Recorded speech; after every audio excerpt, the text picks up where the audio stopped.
সাল্লাল্লাহু আলা সাইয়্যিদিনা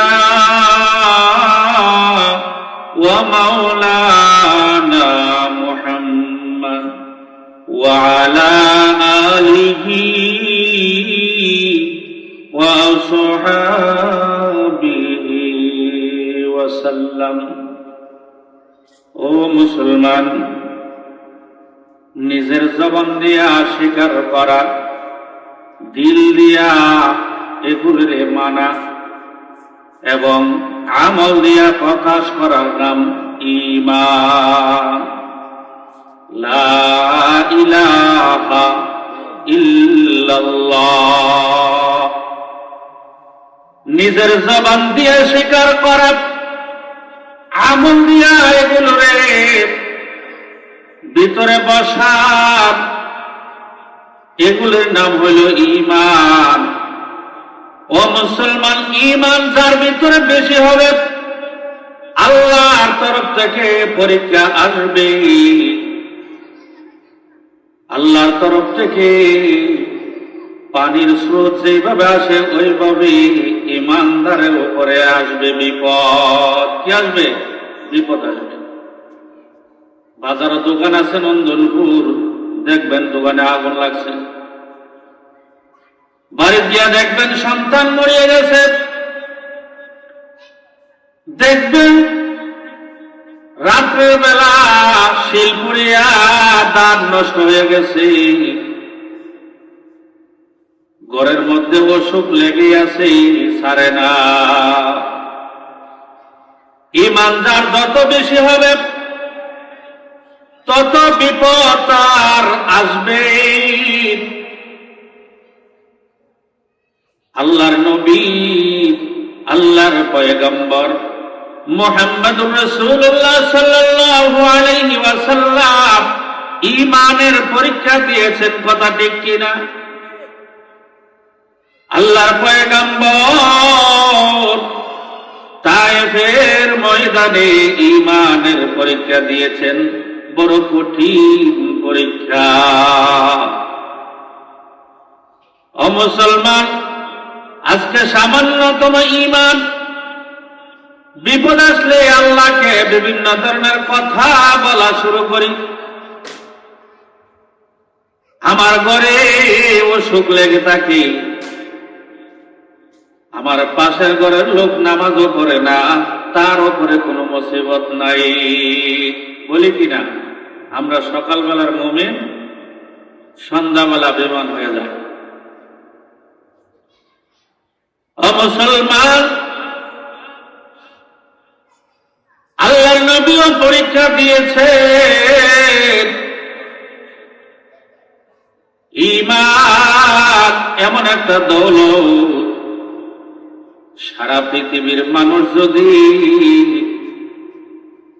মুশরিক হয়ে যায়, আল্লাহ বলেন একটা ঈমানওয়ালা বান্দা যদি দুনিয়াতে বেঁচে থাকি, আমি আল্লাহ একটা মুমিনের জন্য দুনিয়া ধ্বংস করবে না। বলেন সুবহানাল্লাহ। একটা মুমিন, ঈমানদারের কত দাম! একটা মুমিনের জন্য সবাইকে আল্লাহ তাআলা খাওয়াবেন। একটা মুমিন যতদিন থাকবে দুনিয়াতে, কিয়ামত হবে না। আজকে আমাদের ঈমান একেবারে দুর্বল। আল্লাহর পয়গম্বর দুজাহানের সরদার বিশ্বনবী রাহমাতুল লিল আলামিন ঈমানের দাওয়াত নিয়ে যখন তায়েফের ময়দানে গেলেন, তায়েফের ময়দানে যাওয়ার পরে ঈমান তো গ্রহণ করল না, ছোট ছোট বাচ্চাদেরকে লীলা দিলেন। ও বাচ্চারা যাও, রাস্তা দিয়া যিনি আসছেন উনি পাগল, ওনাকে পাথর মারো। আল্লাহু আকবার। ঈমানের জন্য নবীজি কি পরীক্ষা দিয়েছে? নসিরবিহীন পরীক্ষা। ঈমানের জন্য ইব্রাহিম নবীও পরীক্ষা দিয়েছেন। ছোট বাচ্চা পরীক্ষা দেওয়ার জন্য আল্লাহ অর্ডার করে ফেলেছেন, তোমার সন্তান তোমার মহব্বতের জিনিস কুরবানি দিতে হবে। আল্লাহর পয়গম্বর ইব্রাহিম খলিলুল্লাহ সন্তান নিয়ে আল্লাহর দরবারে কুরবানির প্রস্তুতি নিয়ে গেলেন। পরীক্ষা ফেল করেন না, পাস করেছে। ঈমানের জন্য ইব্রাহিম পয়গম্বর আগুনের মধ্যে পতিত হয়েছে।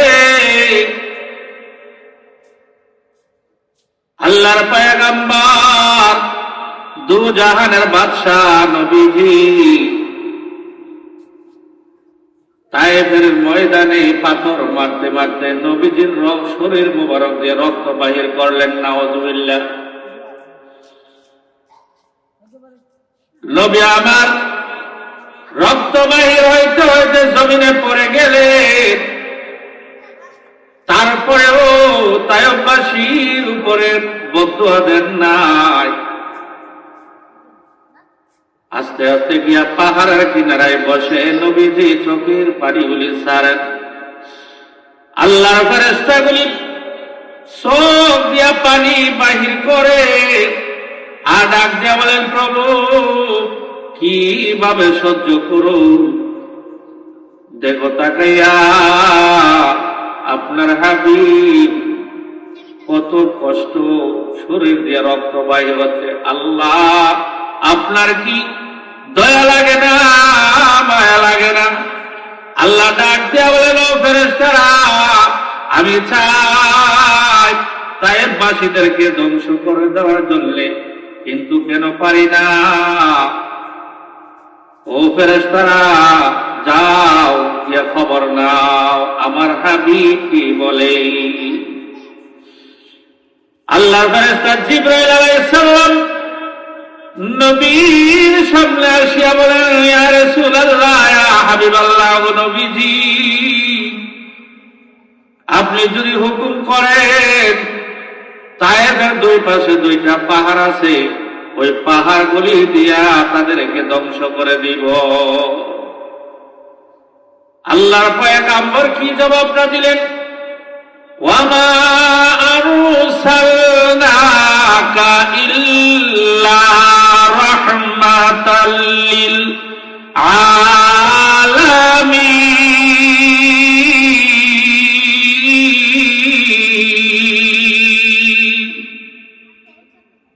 আল্লাহর পয়গম্বর বলেন, ও আল্লাহর ফেরেশতা জিবরাইল, আমি নবী ধ্বংস করার জন্য আসি নাই।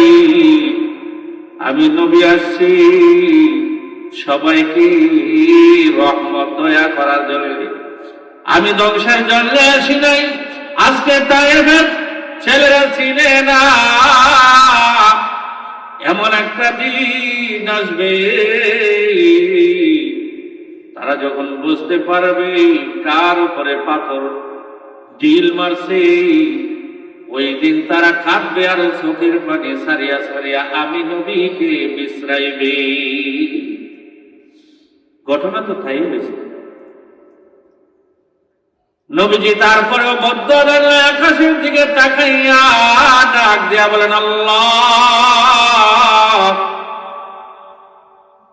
আমার এই ঘটনার কারণে তায়েফবাসীকে আপনি ধ্বংস করে দিয়েন না।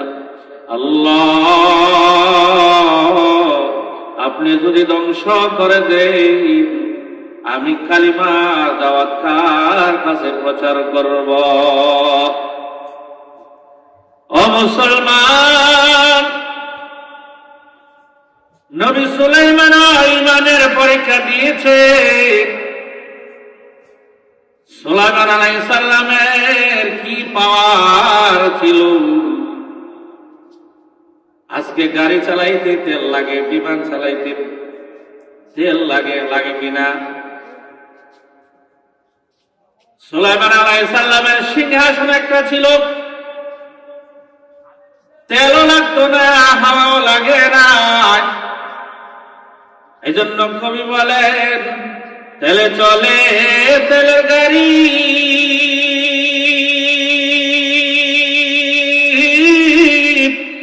হাওয়ায় উড়ে হাওয়ার গাড়ি, বিনা তেলে চালায় গাড়ি নবী সুলাইমান। আমরা সেই মুসলমান, ঠিক কিনা? আমরা মুসলমান জাতি, কত শক্ত জাতি। আমরা হাওয়া তেল ছাড়াও গাড়ি চালাইতে পারি, কিন্তু আমরা যে কি আমরা নিজেও জানি না। ও মুসলমান, এক ছাগল বাঘের সাথে বন্ধুত্ব। বাঘ হলো শক্তিশালী জাতি, একটা বাঘ যেখানে থাকে ওখানে কিছুই থাকতে পারে না। কিন্তু ঘটনাক্রমে ছাগলের সাথে বন্ধুত্ব হয়ে যায়, ছাগলের সাথে বন্ধুত্ব হইয়া বাঘ হয়েছে না ছাগলের মতো। ছাগলে বাঘের হুমকি দেয়, বাঘে ভয় পায়। ঘটনা ছিল বাঘে হুমকি দিলে ছাগল দৌড় দিত, কিন্তু এখন ছাগলে হুমকি দিলে বাঘে দৌড় দেয়। অর্থাৎ ছাগলের সাথে ঘুরতে ঘুরতে বাঘও ছাগল হয়ে গেছে। জাতি ভাই বাঘ আরেকটা দেখছে, দীক্ষা সর্বনাশ, আমার বংশের ধ্বংস করে দেব। আমরা হইলাম বীর শ্রেষ্ঠ জাতি, আমরা দেখলে সবাই ভয় পায়। এখন ছাগলে হুমকি দিলে বাঘে ভয় পায়, আমরা ইজ্জত সম্মান আর হইল না। কি করা যায় বুদ্ধি করে? বাঘের একদিন ঘুরতে ঘুরতে একলা ভাইছে, একা ভাইয়া বুঝাইল, দেখ আমরা হইলাম বাঘের জাতি, আমরা হুমকি দিলে সব দৌড় দিত, তুমি ছাগলে হুমকি দিলে তুমি দৌড় মারো, ইজ্জত সম্মান রইল না। তুমি একটা কাজ করো, তুমি তো ছাগল হয়ে গেছো বুঝি, এখন তোমার একটা বুদ্ধি দেয়, বুদ্ধিটা কাজ করলে তোমার সম্মান বাড়বো। হয়তো ঠিক আছে বুদ্ধি দেন, কালকা তুমি ইয়া করো, ছাগলের একটা হুমকি দিও, গর্জনটা আমি শিখাই দিই কেমনে দিবা। তো জাতি ভাই গর্জনটা শিখাই দিছে। এবার পরের দিন দেখে যে ওই গর্জন অনুযায়ী নিয়ে গর্জন দিছে, দেখে গর্জন দেওয়ার সাথে সাথে ছাগল দৌড়, ফালাইবার রাস্তা নাই। এখন সে বুঝতে পারলো, আরে আমি অযথা এনে ছাগল রে ভয় পাইতাম, ছাগল এনে আমার ভয় পাইব। ও মুসলমান ইমানদার আল্লাহর বান্দা বান্দি, আজকে তোমরা ইহুদি নাসারার কালচারের সাথে মিলাইয়া তোমরা ইহুদি নাসারার মতো দুর্বল হয়ে গেছো। ইহুদি নাসারারা তোমাকে আমাকে হুমকি দিলে লেজ গুটাইয়া দুঃখ দাও, ঠিক কিনা? এই জন্য মাহফিলে আসে মুসলমান জাতির একটা গর্জন আছে, আল্লাহু আকবার। গর্জনটার নাম কি? আল্লাহু আকবার। এই গর্জন দিয়া যদি তুমি পরিপূর্ণভাবে ডাক দিতে পারো, কাফের মুশরিকরা লেজ গুটাইয়া দৌড় দিবে। ও মুসলমান, আজকে তোমাদের নিজেরা কি ছিলা ভুলে গেছো। ইহুদি নাসারাদের সাথে ঘুরার কারণে তোমাদের অবস্থা আজকে তাদের চাইতেও খারাপ হয়ে গেছে, তাদের গোলামি করা লাগে। আল্লাহর পয়গম্বরের সাহাবী আবু বকর সিদ্দিক রাদিয়াল্লাহু তাআলা ঈমান দুর্বল ছিল না, না সবল ছিল? আবু বকর সিদ্দিক রাদিয়াল্লাহু তাআলা ঈমান সারা পৃথিবীর মানুষের ঈমান একত্রিত করলেও আবু বকর সিদ্দিকের ঈমানের সমান হবে না। জিবরাইল, আল্লাহর ফেরেশতা জিবরাইল জান্নাত তৈরি করার পরে ডাক দিয়া বলে, আল্লাহ তোমার জান্নাতটা দেখব। বহুদিন 600 পাখা দিয়া উড়ার পরেও দেখতে পারে নাই। জিবরাইল কয়, আমি দেখতে পারি নাই, আর কেউ দেখতে পারবে না। আল্লাহ তো আছে, দেখতে হবে। এটা মানুষের মতো, তাই নাকি? মানুষের মধ্যে আমি জিবরাইল পারি না 600 পাখা, আর মানুষের মধ্যে আর কি ভাষা আছে, আর দেখতে পারবো? এত শক্তি। আল্লাহ ডাক দিয়ে বলেন, জিবরাইল তুমি পরীক্ষা করবা? বলে হ্যাঁ। যাও মসজিদ নববীর ভিতরে কোণার মধ্যে আল্লাহর পয়গম্বরের সাহাবী আবু বকর কোণার মধ্যে বসে আছে। যাও যাও রে জিবরাইল, পরীক্ষা করে আসো। আবার জিবরাইল মানুষের সুরত ধরিয়া আবু বকর সিদ্দিক রাদিয়াল্লাহু তাআলা আনহুর কাছে গিয়া বলেন তো আল্লাহর নবীর সাহাবী আবু বকর জিবরাইল কোথায় আছে এই মুহূর্তে?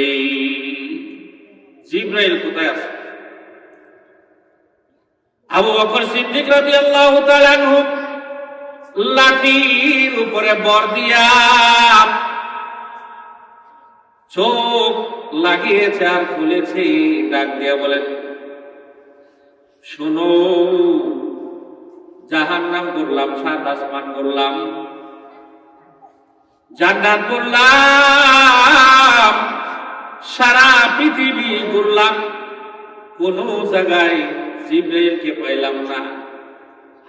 আমার মনে হয় তুমি জিবরাইল না তো আমি জিবরাইল। আবু বকর ডাক দিয়া বলেন, আমি তো জিবরাইল হতে পারবো না, আমি আল্লাহর পয়গম্বরের সাহাবী আবু বকর, আমার মনে হয় তুমি জিবরাইল। সুবহানাল্লাহ বলে নামাজ দিয়ে কই আল্লাহর নবীর সাহাবীর হওয়ার কত ছিল, আমরা তো সেই নবীর উম্মত হই। বলতেছিলাম ঈমান যার যত বেশি হবে পরীক্ষা আসবে, পরীক্ষা বন্যার পানির স্রোত যেভাবে আসে ঈমানদার উপরে ওইভাবে আসবে। দেখবেন এত পর্দানিশী বউ আপনার কথা শুনে না, অথচ আপনার ঈমান তাজা। আপনি চান বউরে ইসলামের পথে চালিত করার জন্য, দেখবেন বউ আপনার কথা শুনে না। সন্তানকে চান নামাজ পড়াইতে, সে পড়ে না। প্রত্যেক নবীরা ঈমানের পরীক্ষা দিয়েছে। ঈমান যার যত বেশি হবে এই পরীক্ষা তার উপরে আসবে, ঠিক কিনা? সুলাইমান আলাইহিস সালাম পরীক্ষা দিয়েছেন, আল্লাহর পয়গম্বর ইউনূস নবী পরীক্ষা দিয়েছেন, আরেকজন মহিলা ফেরাউনের স্ত্রী আসিয়া ঈমানের পরীক্ষা দিয়েছেন, ঠিক কিনা? কালিমা পড়ার কারণে দুনিয়া থেকে বেইজ্জতি হইয়া লাঞ্ছিত হইয়া কবরে যাওয়া লাগছে। কি কারণ? ঈমান আনার কারণে। ফেরাউনকে খোদা না মানিয়া মুসা আলাইহিস সালাতু ওয়াস সালামের খোদাকে মানছিল, ঠিক কিনা? ও মুসলমান, এই জন্য আল্লাহর পয়গম্বর দু জাহানের বাদশা নবীজি খাদিজাতুল কুবরা রাদিয়াল্লাহু তাআলা আনহা মৃত্যুর সময় খবরটা দিয়ে দিলেন, ও খাদিজা, তুমি মৃত্যুর পরে 2 জন ব্যক্তির কাছে আমার সালামটা পৌঁছায়া দিও। 1 নম্বর হইল আসিয়া এবং মরিয়ম। তোমার সতীনের কাছে আমার খবরটা, সালামটা দিয়ে দিও। আদিজাতুল কুবরা রাদিয়াল্লাহু তাআলা আনহা বলেন, হুজুর প্রথম বিবাহ তো আপনি আমারই করছেন, আপনার সতীন কেডা? আল্লাহর পয়গম্বর ডাক দিয়া বলেন, ও খাদিজা, আসিয়া এবং মরিয়ম তার সাথে আমার বিবাহ হবে, তাদের দুইজনের সাথে। আমার সাথে বিবাহ হইলে তোমার কি হয়? সতীন হয় কিনা? ঈমানের পরীক্ষা মজবুত করিয়া ধরার কারণে আসিয়া রাদিয়াল্লাহু তাআলা আনহার বিবাহ নবীজির সাথে হবেন। বলেন সুবহানাল্লাহ। কি পরীক্ষা দিয়েছে আসিয়া রাদিয়াল্লাহু তাআলা আনহা মৃত্যুর সময়। ফেরাউন কি পরিমাণে কষ্টটা দিয়েছেন। জল্লাদকে বলেছেন, জল্লাদ আসিয়াকে প্রহার করতে থাকো। ও আমার মা বোনেরা শুনবেন ভালো করে, আসিয়া যদি ফেরাউনের ঘরে তাকিয়া ঈমান নিয়ে মরতে পারে, আসিয়ার চাইতে আপনার সংসার কি বেশি কষ্টের হয়ে গেছে? আপনার স্বামী কি এতই খারাপ? আপনি কেন নামাজের দিকে রোজা হন না? উসিলা দিয়ে আপনার মৃত্যুর পরে বললে কোনো কাজ হবে না। আল্লাহ আপনার সাথে দৃষ্টান্ত আসিয়ার দিয়ে তুলে দিবেন। আপনি যদি বলেন আমার স্বামী খারাপ ছিল, কাজকর্ম বেশি করাইতো, নামাজ পড়তে পারি না, রোজা রাখতে পারি না, আল্লাহ বলবেন আসিয়া যদি পারে ঈমান নিয়ে দুনিয়ার থেকে আসতে, তুমি আসিয়ার চাইতে বেশি কষ্টে ছিলে নাকি? জবাব নাই গো মা। নিজের সামানা নিজে তৈয়ার করে লোন। আসিয়ার স্বামী ছিল ফেরাউন, একটা বান্দি ছিল মাশাতা রাদিয়াল্লাহু। মাশাতা ঈমানের পরীক্ষা দিতে যাইয়া নিজের দুইটা সন্তান দুনিয়ার থেকে বিদায় করেছে। মাশাতাকে বলা হয়েছিল, ফেরাউনের ঈমান ছেড়ে দাও, তোমার দুটি সন্তান আমি কিছু করব না, বাড়ি গাড়ি সবই তোমাকে দেওয়া হবে। মাশাতা বলেন, সন্তান ছাড়তে পারি, তারপরেও ঈমান ছাড়তে পারি না। এজন্য আল্লাহর পয়গম্বর মেরাজে যাওয়ার সময় মাশাতার কবর থেকে জান্নাতের ঘ্রাণ পাইয়া বলছিলেন, জিবরাইল আমরা কি জান্নাতে চলে আসছি নাকি? বলেন না হুজুর, জান্নাতের ঘ্রাণ পাচ্ছি। আল্লাহর ফেরেশতা জিবরাইল ডাক দিয়া বলে, ফেরাউনের একজন বাদী ছিল, ওই বাদীর কবর থেকে জান্নাতের ঘ্রাণ আসতেছে। বলেন সুবহানাল্লাহ। বলতেছিলাম ঈমান যার যত বেশি মজবুত হবে, তত বেশি পরীক্ষা তোমার উপরে আসবে। এজন্য আল্লাহ বলেন, ওয়াস্তাঈনু বিস-সাবরি ওয়াস-সালাহ। এখন আসুন, পরীক্ষা যখন আসবে ওই অবস্থায় আমরা কি করব? আল্লাহ বলেন, তখন ধৈর্য ধারণ কর। পরীক্ষা যতই আসুক ধৈর্য ধরতে হবে। টাকা না থাকলে কি হয়েছে? ওই অবস্থায় তোমাকে আমাকে কি করতে হবে? ধৈর্য ধারণ করতে হবে। ও মুসলমানের বান্দা বান্দি, যতই ঈমানওয়ালা হোক না কেন, ধৈর্য না ধরলে তার ফল মিষ্টি হয় না। যারা ধৈর্য ধরেছে তারা মিষ্টি ফল পেয়েছে। আল্লাহর পয়গম্বর দু জাহানের সরদার নবীজি কি পরিমাণে ধৈর্য ধারণ করেছিল। নবীর জীবদ্দশায় আহা এমন সময় গেছে ঘরের ভিতরে খানা পর্যন্ত ছিল না, তারপরেও আল্লাহর উপরে অসন্তুষ্ট হন নাই, ধৈর্য ধারণ করেছে। তার পাশাপাশি তোমাকে আমাকে আল্লাহর কাছে নামাজ আদায় করতে হবে।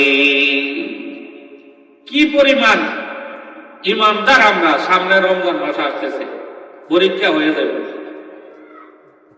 ইমান কি পরিমাণে আমাদের তাজা হবে! কিছু মানুষের রমজানের কথা শোনার পরেই এখন গ্যাস্ট্রিক শুরু হয়েছে। এখন থেকে কিছু মানুষ রমজান মাস আসার আগে রজব মাস থেকে পড়া শুরু করে, আল্লাহুম্মা বারিক লানা ফি রজব ওয়া শাবান ওয়া বাল্লিগনা রমাদান। আল্লাহ আমাদের রমজান পর্যন্ত পৌঁছায়া দেন। আর কিছু মানুষ করে হারে কিনলে কি আইলো এখন আমার উপাসটা হলো। ও মুসলমান, রোজা রাখিয়ে ইমানের পরীক্ষা দিতে হবে। 11 মাস তুমি খাইছো, একটা মাস দিনের বেলা এক বেলা তুমি বন্ধ রাখতে হবে খানা। এক বেলা তুমি খানা বন্ধ করে আর বাকি সময় খাও, কোনো সমস্যা না। আসেনি আমরা কি ইমানদার আমাদের আসেনি রোজা রাখে না? যায় বলেন যে রোজা রাখছে না, এই রোজাটা আর কোনোদিন করতে পারবে? কারণ প্রতি বছরের রমজান মাস আছে, এই রোজাটা আদায় করবো আর কোন সময়? তো কিছু ইমানওয়ালা এখানে ঠেকব, আর কিছু ইমানওয়ালা আনন্দের সহিত স্বাগতম জানাইতেছে, আসেন রমজান আসেন। ও মুসলমান, পদে পদে পরীক্ষা আসবে। পরীক্ষার কারণে তোমাকে আমাকে পিছপা হইলে হবে না,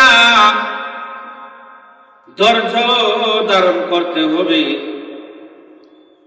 দেখবা একদিন ধৈর্য ধরতে ধরতে তুমি কবরের জগতে চলে গেলা। ধৈর্য ধরেছিলেন রাবিয়া বসরিয়া,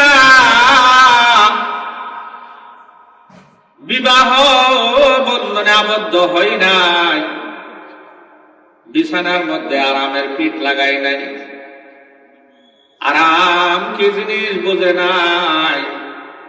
যখন মৃত্যুর সময় আসলো, আল্লাহু আকবার, কবরে রাখার পরে রাবিয়া বসরিয়ার কাছে দুইজন ফেরেশতা মুনকার নাকির আসলো।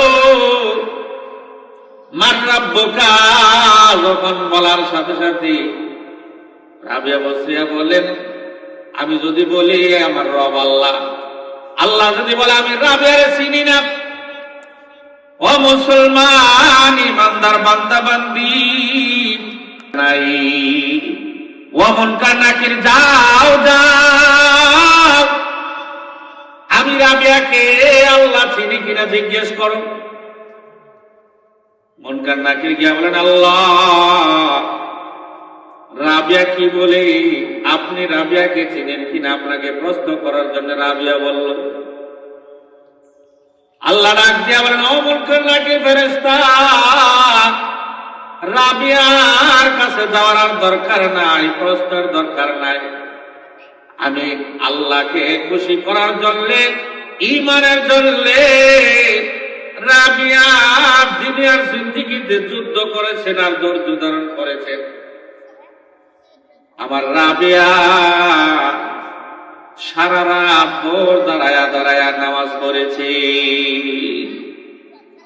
যাওরে যেমন করে রাখি, কবরের মধ্যে জান্নাতের বিছানা বিছায়া দাও। আমার রাবিয়া দুনিয়াতে বড় কষ্ট করেছে, তাকে ঘুম পাড়ায়া দাও। কিয়ামতের হওয়ার আগে আর ওঠার দরকার না, আরামে ঘুমাইতে দাও। ও মুসলমান ইমানদার, এই জন্য নিজের ইমানকে মজবুত করে পরীক্ষার সম্মুখীন আপনার মোকাবেলা করতে হবে। বেশি বেশি ইমান মজবুত রাখার জন্য আল্লাহর কাছে চাইতে হবে। ও মা বোনেরা, অসুখ বিসুখ আল্লাহ দেয়, তোমার আমার কোনো হাত নাই। অসুখ দেও আল্লাহ, বালাও করে আল্লাহ, না ডাক্তাররা বালা করে। আল্লাহ মুমিনদেরকে পরীক্ষা করেন, অভাব দিয়ে পরীক্ষা করে, শত্রু বাড়ায়া পরীক্ষা করেন। শত্রু আছে না নাই? আছে। শয়তান আমাদের শত্রু। আজকে বাংলাদেশের মধ্যে দলের অভাব নাই। বিএনপি, আওয়ামী লীগ, এনসিপি, ফেনসিপি, আলেম ওলামার দল, দলের অভাব নাই। কিন্তু আল্লাহ বলেন উলাইকা হিজবুল্লাহ উলাইকা হিজবুশ শাইতান। আল্লাহর কাছে দল দুইটা, একটা হইল আল্লাহর দল, আরেকটা হইল শয়তানের দল। একটা আল্লাহর দল, আর আল্লাহর দল যারা হইবে তারা ঈমানওয়ালা। ঠিক কিনা? না মরার পরে জিগাইব তুমি আওয়ামী লীগ করছিলেন, বিএনপি, এগুলো জিগাইব। অমুসলমান এটা হলো ফ্যাক্টরির দল। দুনিয়াতে যে যে দিকটা সুযোগ পায় টাকা কামানোর জন্য, কিছু আলেম ওলামা আছে টাকা কামানোর জন্য এখন এই দান্দা করে। দেখবেন যে সময় এই আলেমরে গালি দেই, আবার এই দল বালানা, এই দল বালানা, দেখা যায় লাস্টে গিয়ে আবার ওই দলের সাথে যুক্ত হয়। এ বালানা, হে বালানা, আবার লাস্টে হেল লোক গিয়ে মিল। আছে না নাই? সুযোগের সম্মানী। ও মুসলমান, ঈমান ঠিক রাখতে গেলে তোমার আল্লাহর হুকুমগুলি তোমাকে ধরতে হবে আঁকড়াইয়া। ফেক নীতি করলে কোনো লাভ হবে না। কারণ রিজিক দেওয়ানোর মালিক কে? আল্লাহ। তোমার একবার রিজিক দিবেন কে? তোমাকে ভালো কে পাইবে আর কে না পাইবে তা দেখার বিষয় না। আল্লাহ যদি তোমাকে ভালো পায়, এইটাই হলো সত্যিকার পাওয়া। এজন্য মুসলমান ঈমান তরতাজা করতে হবে। সমস্ত নবীরা ঈমানের পরীক্ষা দিয়েছেন।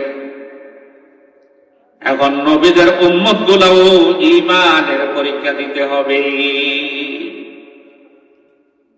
দেখবেন সেই ব্যক্তিটা বেশি আল্লাহর হুকুম মানে, সেই মুসিবতের মধ্যে থাকে। একটা না একটা মুসিবত লেগেই থাকে। এমনও নেতা আছে নামাজ কালাম তো দূরের কথা, আল্লাহর হুকুমই মানে না, কিন্তু দেখবেন এদের একটা সর্দিও হয় না, একটু সর্দিও হয় না। মুসলমান, এই জন্য তোমাকে আমাকে ঈমানের পরীক্ষা যতই আসবে ততই দিতে হবে। ধৈর্য ধারণ কি করতে হবে? ধৈর্য ধারণ করতে হবে। দ্বিতীয় নাম্বারে ওয়াস্তাঈনু বিস-সাবরি ওয়াস-সালাহ, নামাজ আদায় করতে হবে। অভাব থাকলে নামাজে দাঁড়াও, নামাজ পড়ে আল্লাহর কাছে দোয়া করো, আল্লাহ অভাব দূর করে দাও। চাইছেন কোনদিন? আল্লাহর কাছে কয়দিন চাইছেন? কয়দিন আপনার অভাবের কথা বলছেন, ঋণের কথা বলছেন, অসুখ বিসুখের কথা বলছেন? কয়দিন বলছেন? আজকে তো আমরা বলার কোনো সময়ই নেই আমাদের। নামাজ পড়ে কোন সময় দূর দেব? জুমার নামাজ 2 রাকাত পড়ে দূর দেয়, আর বাকি নামাজ গুলো পড়বো কেটা? দুয়ার সময়টা কই, চাওয়ার সময়টা কই? নামাজের তো সময় নাই। অথচ আল্লাহর পয়গম্বর বলছেন আদ-দুআ মুখুল ইবাদা, ইবাদত যতই করো দোয়া হইল তার মগজ।